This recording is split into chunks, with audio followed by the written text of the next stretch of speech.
2021년 11월 어느 날 어디에서 보냈는지 모르는 한 장의 손편지가 저희 집으로 배송되었습니다. 편지의 내용은 이렇습니다.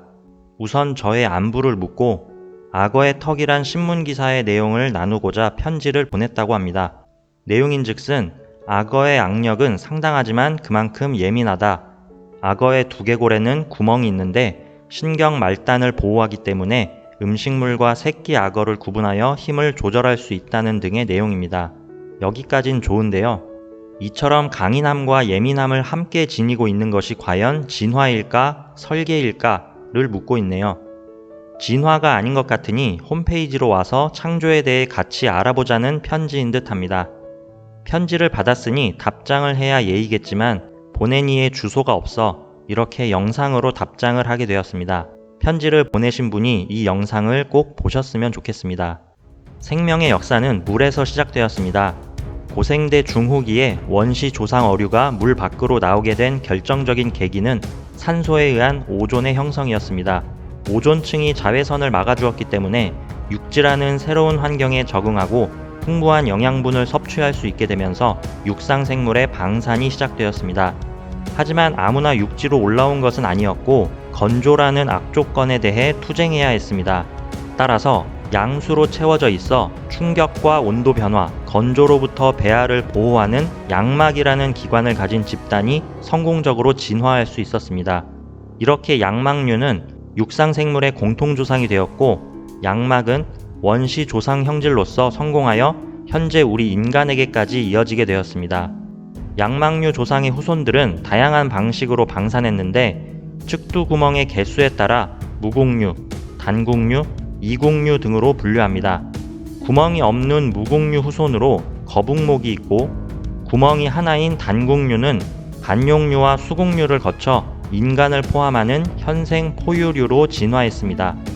이국류는 멸종한 어룡과 수장용, 도마뱀과 뱀, 악어, 공룡과 함께 현생 조류로 진화했습니다.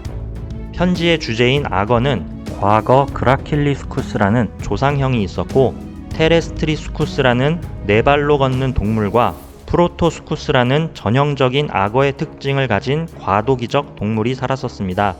모든 악어류는 주둥이 끝에 콧구멍이 있는데 프로토스쿠스는 현생 악어에 비해 몸집이 작았지만 이후 방산할수록 몸집이 큰 수서성 포식자로 진화했으며 그 결과 현생 악어가 남아있는 것입니다.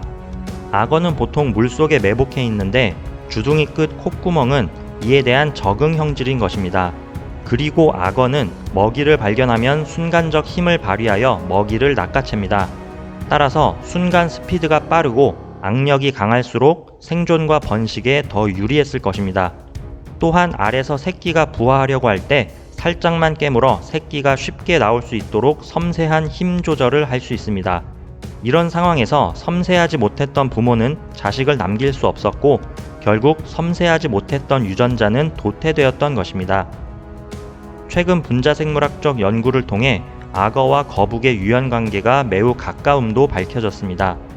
이처럼 악어는 자연 선택으로도 화석으로도 생태적으로도 분자생물학으로 보아도 여느 생물과 마찬가지로 진화해 왔음을 알 수 있습니다.